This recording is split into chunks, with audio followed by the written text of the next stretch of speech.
Class on the Titans 2010 एक अमेरिकी पौराणिक एक्शन फंतासी फिल्म है जो ग्रीक पौराणिक कथाओं पर आधारित है। यह फिल्म पर्सियस, सैम वर्थिंगटन की कहानी बताती है, जो एक देवपुत्र है जो समुद्री राक्षस क्रैकन से मानवता को बचाने के लिए एक खतरनाक यात्रा पर निकलता है। मूवी के शुरुआत में एक मछुआरा समुद्र में मछली पकड़ रहा होता है। तभी अचानक वहाँ का मौसम बदलना शुरू हो जाता है। समुद्र के लहरों के साथ एक बॉक्स उसके सामने तक आता है। मछुआरा बॉक्स खोल के देखता है तो उसमें एक मरी हुई औरत होती है और एक बच्चा होता है। बच्चा अभी भी जिंदा होता है। मछुआरा को उस बच्चे पर बहुत तरस आता है। वह उसे गोद में उठा लेता है और उसकी परवरिश करने लगता है और उसका नाम पर्सियस रखता है। अब हमें कुछ सालों के बाद पर्सियस को दिखाया जाता है, जो कि काफी बड़ा हो चुका था और वो उसी मछुआरा के फैमिली के साथ रह रहा था। एक दिन वे लोग अपनी नाव से दूसरी जगह जा रहे थे।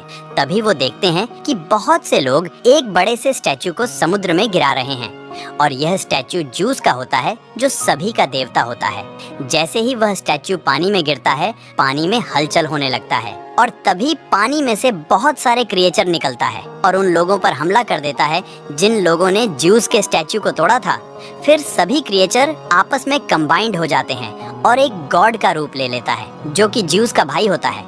ये अंडरवर्ल्ड का गॉड है। इनका नाम हेडिस होता है। हेडिस उस फिशरमैन के नाव पर हमला कर देता है। पानी में डूबकर सभी लोग मारे जाते हैं, लेकिन पर्सियस किसी तरह बच जाता है। पर्सियस का सारा फैमिली मर चुका था, इसलिए वह बहुत दुखी था। वह खुद से वादा करता है कि वो अपने फैमिली का बदला जरूर लेगा। अगले सीन में हम हेडिस और ज्यूस को आमने सामने देखते हैं। हेडिस ज्यूस से कहता है कि इंसान जब पूजा करता है तो हमारी शक्ति बढ़ती है, और अगर इंसान हमारी पूजा नहीं करेंगे तो हमारी शक्ति धीरे धीरे कम होने लगेगी। और धरती पर इंसानों ने आपके स्टैचू को तोड़ना शुरू कर दिए हैं। वे लोग भूल गए हैं कि उन सभी को हम देवताओं ने ही बनाया है। उसके अंदर से देवताओं के प्रति डर खत्म हो गया है। हेडिस ज्यूस से कहता है कि आप अगर इजाजत दे तो मैं अपनी शक्ति से इंसानों के दिल में फिर से डर पैदा कर सकता हूँ।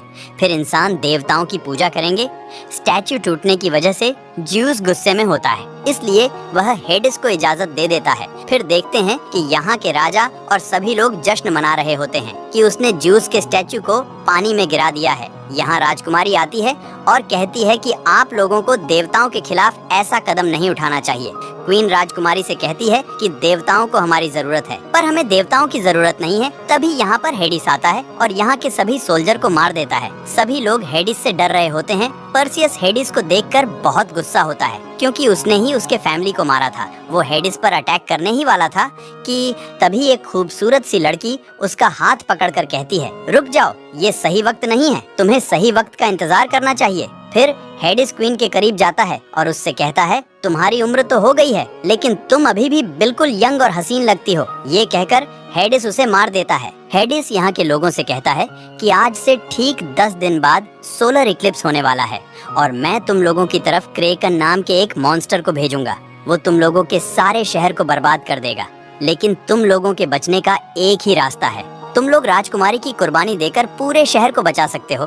हेडिस जब वहाँ के सोल्जर को मारा था तो उस टाइम पर्सियस वही था, लेकिन उसे कुछ नहीं हुआ। हेडिस जाने वक्त उन लोगों के सामने पर्सियस से कहता है कि तुम तो ज्यूस के बेटे हो। ये सुनकर वहाँ खड़े सारे लोग शोक हो जाते हैं और पर्सियस को कैद खाने में बंद कर देते हैं। उसे जिस जगह बंद किया गया था उस जगह उससे मिलने वही लड़की आती है जिसने पर्सियस को हेडिस को मारने से रोका था। वो अपना नाम लॉय बताती है। लॉय उससे कहती है कि तुम जानना चाहते हो कि आखिर तुम कौन हो, कैसे पैदा हुए और गॉड के बेटे कैसे हो। लॉय उसे पास्ट की स्टोरी सुनाना शुरू करती है। बहुत साल पहले एक कैलिबस ने देवताओं के प्रति पूजा करने से सभी लोगों को मना कर दिया था। ज्यूस कैलिबस के इस कारनामे को देखकर बहुत गुस्सा आता है और वह कैलिबस का रूप लेकर क्वीन के महल में जाता है। राजा जब क्वीन के कमरे में आता है तो वह देखता है कि उसकी वाइफ के साथ कोई और सो रहा है। वो शख्स कोई और नहीं बल्कि ज्यूस थे। राजा को देखते ही वहाँ से उड़कर चले जाते हैं, लेकिन कुछ समय के बाद क्वीन एक बच्चे को जन्म देती है। फिर जब किंग को ये बात मालूम हुआ कि वो बच्चा उसका नहीं है, तो वह अपनी वाइफ को उस छोटे बच्चे के साथ जिंदा एक बॉक्स में बंद करके समंदर में फेंक देता है। क्वीन तो मर जाती है, लेकिन पर्सियस बच जाता है। यही वजह है कि तुम इंसान भी हो और गॉड भी। लॉय उसे यह भी बताती है कि वो मैं ही थी जिसने तुम्हें उस मछुआरे तक पहुंचाया था। इधर किंग राजकुमारी के सैक्रिफाइस को लेकर काफी परेशान था। वो नहीं चाहता था कि राजकुमारी उस क्रेकेन के हाथों मारा जाए। इसीलिए वो पर्सियस को रिहा कर देता है और अपने खास आदमियों के साथ उस क्रेकेन को खत्म करने के लिए भेजता है। अगले सीन में हम उस राजा को देखते हैं जिसने वर्षों पहले अपनी क्वीन और ज्यूस के बेटे को समंदर में फेंका था। यह गुफा में रहता है और इसकी शक्ल काफी खौफनाक लगता है। हेडिस उसके पास जाता है और उससे कहता है, अब वक्त आ गया है कि तुम ज्यूस से बदला ले सको। असल में हेडिस बुरा गॉड है। वो चाहता है कि किसी तरह ज्यूस और पर्सियस मारा जाए और मैं ज्यूस की जगह ले लूं। हेडिस अपने मुंह से बहुत सारी एनर्जी निकालकर कैलिबस को दे देता है और उसे पर्सियस को खत्म करने को कहता है।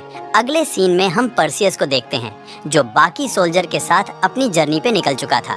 पर्सियस को ड्रेको नाम का सोल्जर तलवारबाजी सिखाता है। पर्सियस को जंगल में एक तलवार मिलती है जो कि ज्यूस की तरफ से भेजी गई थी। पर्सियस वो तलवार को नहीं लेता और उसे ड्रेको को दे देता है। अब यहाँ पर लॉय आती है और पर्सियस को बहुत सारी उड़ने वाले घोड़े दिखाती हैं। वो कहती हैं कि इसे तुम्हारे पिता ज्यूस ने सिर्फ तुम्हारे लिए भेजा है। आज तक इसकी सवारी किसी ने नहीं की है। पर्सियस इसे भी ठुकरा देता है और कहता है, मेरे पिता एक मछुआरे थे और मैं ज्यूस का बेटा नहीं हूँ। पर्सियस ज्यूस को पसंद नहीं करता था क्योंकि उसके फैमिली के मरते समय ज्यूस ने उसका हेल्प नहीं किया। तभी वहाँ पर कैलिबस आ जाता है और पर्सियस पर अटैक कर देता है। दोनों के बीच फाइट होने लगती है। कैलिबस पर्सियस के हाथ पर बाइट करता है और उसे बुरी तरह से इंजर्ड कर देता है। पर्सियस को मुसीबत में देखकर बाकी के सोल्जर्स भी वहां आ जाते हैं और सभी मिलकर कैलिबस पर हमला कर देते हैं। फाइट के दौरान कैलिबस पर्सियस को मारने ही वाला था कि उससे पहले ड्रेको अपनी तलवार से उसका एक हाथ काट देता है, लेकिन किसी तरह कैलिबस वहां से भाग जाता है।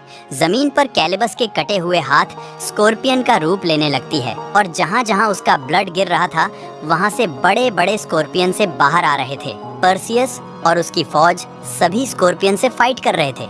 स्कॉर्पियन इतना बड़ा था कि कोई भी उसके सामने टिक नहीं पाता। तभी वहाँ पर लॉय आती है और उनमें से एक स्कॉर्पियन का डंक काट देती है, लेकिन और भी बहुत सारे बड़े बड़े स्कॉर्पियन उन लोगों को चारों तरफ से घेर लेते हैं। तभी वहाँ पर एक और ग्रुप की एंट्री होती है। इस ग्रुप के सरदार अपने मैजिक से सारे स्कॉर्पियन को अपने कंट्रोल में कर लेता है क्योंकि उन लोगों का मिशन भी क्रेकेन को खत्म करना था। अब हम देखते हैं कि पर्सियस को कैलिबस के बाइट की वजह से काफी दर्द हो रहा है। उसका जहर उसके बॉडी में धीरे धीरे फैल रहा था। तभी वो जिंक अपनी मैजिक से उसे भी ठीक कर देता है। वो उससे कहता है कि मैं इस मिशन में तुम्हारा साथ दूंगा। क्रेकेन को मारने का तरीका 3 विचेस के पास है, इसीलिए पहले हमें उनके पास जाना होगा। फिर वो सारे लोग मिलकर 3 विचेस के पास जाते हैं जिसके पास क्रेकेन को हराने का तरीका था। यहाँ 3 विचेस को देखते हैं, लेकिन उन तीनों के पास एक ही आंख थी जिसे वो अपने हाथों में लिए हुए घूमती थी और इस एक आंख की मदद से तीनों देखती थी। पर्सियस उन तीनों से पूछता है कि क्रेकेन को मारने का तरीका बता सकती हो, लेकिन वो लोग उसे कुछ नहीं बताती बल्कि उल्टा धोखे से उन पर ही अटैक कर देती है। पर्सियस किसी तरह विचेस की आंख को छीन लेता है और कहता है, अगर तुम लोगों ने क्रेकेन को खत्म करने का तरीका नहीं बताया तो मैं तुम्हारी आंखों को नीचे खाई में फेंक दूंगा।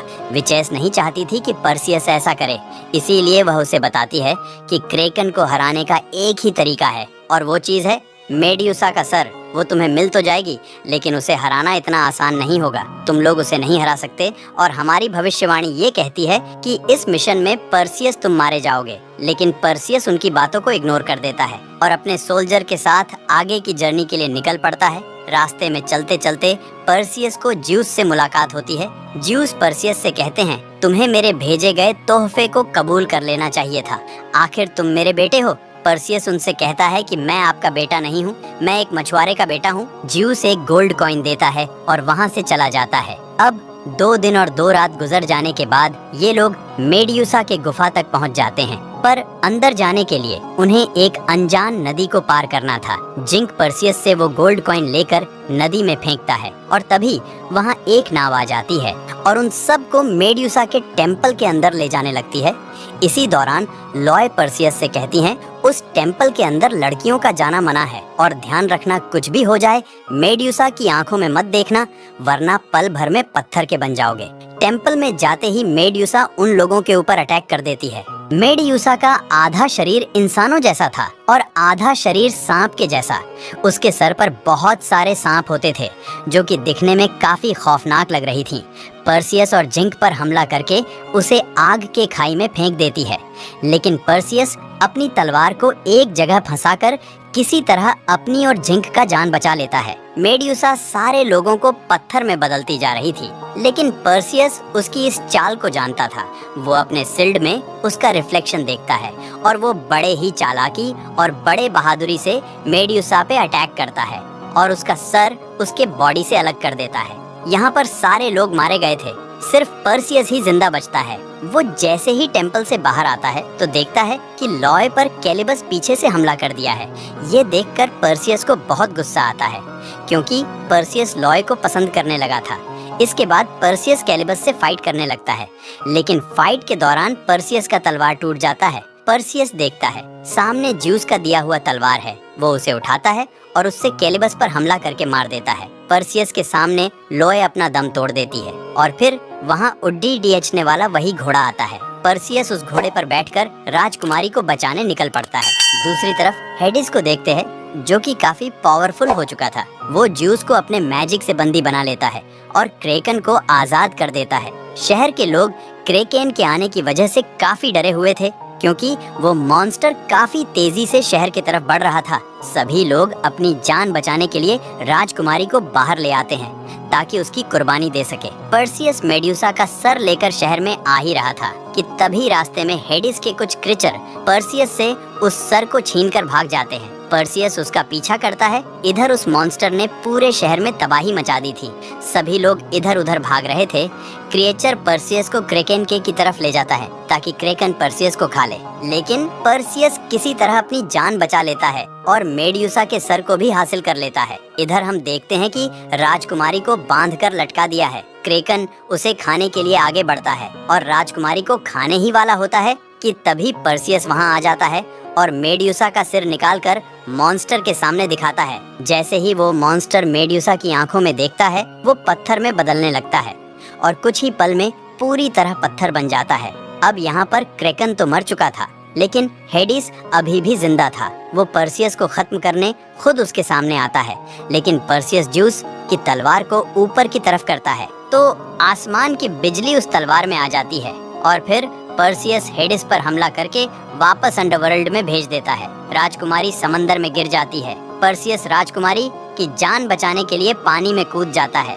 कुछ समय बाद देखते हैं कि पर्सियस और राजकुमारी समंदर के किनारे बेहोश पड़े हैं। राजकुमारी होश में आती है तो पर्सियस को शुक्रिया अदा करती है। राजकुमारी कहती है, तुम मेरे साथ महल में चलो, लेकिन पर्सियस उसे मना कर देता है और वहाँ से चला जाता है। पर्सियस ज्यूस से मिलता है। ज्यूस कहते हैं कि तुम मेरे साथ चलो, वहाँ तुम देवताओं की तरह रहोगे, लेकिन पर्सियस मना कर देता है और कहता है कि मैं इंसानों की तरह ही जीना चाहता हूँ। ज्यूस कहता है कि तुम यही रहना चाहते हो तो ठीक है, लेकिन मैं तुम्हें अकेले नहीं रहने दूंगा। ये कहते ही ज्यूस वहाँ से गायब हो जाते हैं। तभी पर्सियस के सामने लॉय आती है, यानी कि ज्यूस ने लॉय को जिंदा कर दिया है। पर्सियस उसे देखकर बहुत खुश होता है और इसी के साथ ये मूवी यहीं पर खत्म हो जाती है।